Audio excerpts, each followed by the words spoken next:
Sampai saat ini, sampah masih menjadi permasalahan yang sering dihadapi masyarakat di Indonesia, terkhususnya di Desa Tunjung, Kecamatan Burne, Kabupaten Bangkalan. Maka dari itu, untuk mengurangi penumpukan sampah, kita dapat memanfaatkan sampah untuk hal yang lebih bermanfaat serta menambah nilai ekonomis dari adanya pemanfaatan sampah itu sendiri. Melihat permasalahan tersebut, untuk mengurangi dampak yang ditimbulkan, saya membuat program kerja terkait pemanfaatan sampah anorganik sebagai media tanam guna meningkatkan perekonomian di Desa Tunjung. Sebelum itu, perkenalkan nama saya Fani Atana Lestari dengan NIM 19032110050. Saya dari kelompok KKNT 84. Apa sih sampah anorganik? Menurut Jurnal Dinamika Pengabdian, volume 1, nomor 2, sampah anorganik adalah sampah yang tidak dapat diuraikan oleh mikroorganisme dalam tanah, hingga menyebabkan proses penghancuran yang berlangsung sangat lama. Sampah anorganik berasal dari sumber daya alam tak terbarui seperti mineral dan minyak bumi, atau dari proses industri. Beberapa dari bahan ini tidak terdapat di alam seperti plastik dan aluminium.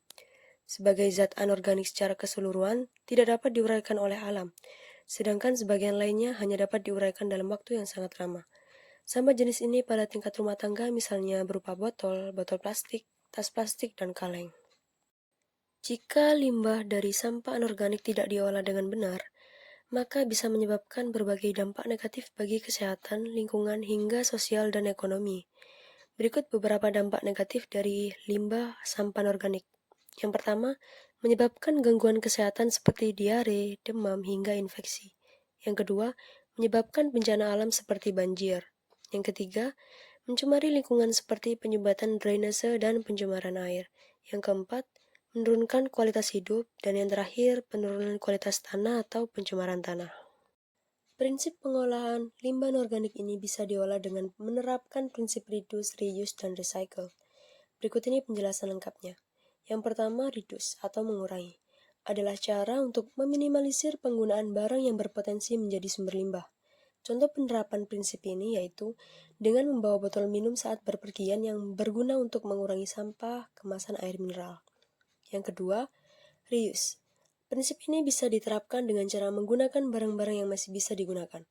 Jika prinsip ini diterapkan, maka jumlah sampah anorganik bisa dikurangi. Yang ketiga, recycle. Merupakan prinsip pengelolaan limbah dengan cara mendaur ulang barang agar lebih fungsional. Contoh penerapan prinsip ini yaitu dengan mengolah sampah plastik menjadi ekobrik, kerajinan tangan, dan pengolahan lainnya. Tak hanya mengurangi jumlah sampah saja, namun hasil daur ulang tersebut juga bisa bernilai ekonomis. Solusi yang dapat dilakukan untuk mengurangi dampak yang ditimbulkan dari limbah sampah anorganik, terkhususnya botol plastik, salah satunya yaitu memanfaatkannya sebagai media tanam. Media tanam adalah media yang digunakan untuk menumbuhkan tanaman, tempat akar akan tumbuh dan berkembang.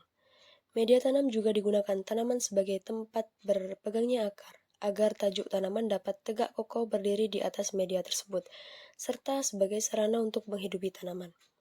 Media tanam dari sampah anorganik ini dapat ditanami tanaman hortikultura seperti bunga, buah, maupun sayuran. Terdapat manfaat atau keuntungan dari media tanam ini, di antaranya yaitu yang pertama, dapat mengurangi penumpukan limbah sampah anorganik yang sulit terurai. Yang kedua, menambah nilai guna dan ekonomis dari sampah anorganik itu sendiri. Yang ketiga, dapat membantu meningkatkan perekonomian keluarga jika dilakukan dalam skala yang besar. Inilah cuplikan terkait dengan program kerja pemanfaatan sampah anorganik sebagai media tanam guna meningkatkan perekonomian di Desa Tunjung. Program kerja ini dilakukan bersama siswa-siswi di UPTD SDN Tunjung 1 kelas 4 di Kelurahan Tunjung. Tujuan dari dilakukan program kerja ini adalah untuk menumbuhkan jiwa kreativitas dan semangat tanam pada anak-anak guna mengurangi sampah anorganik yang sulit terurai. Selain itu, memberikan pembekalan sejak dini untuk dapat memanfaatkan hal-hal kecil, terkhususnya sampah anorganik, yang lebih memiliki nilai ekonomis sehingga dapat membantu meningkatkan perekonomian. Itu saja dapat saya sampaikan. Semoga bermanfaat. Saya akhiri. Wassalamualaikum warahmatullahi wabarakatuh.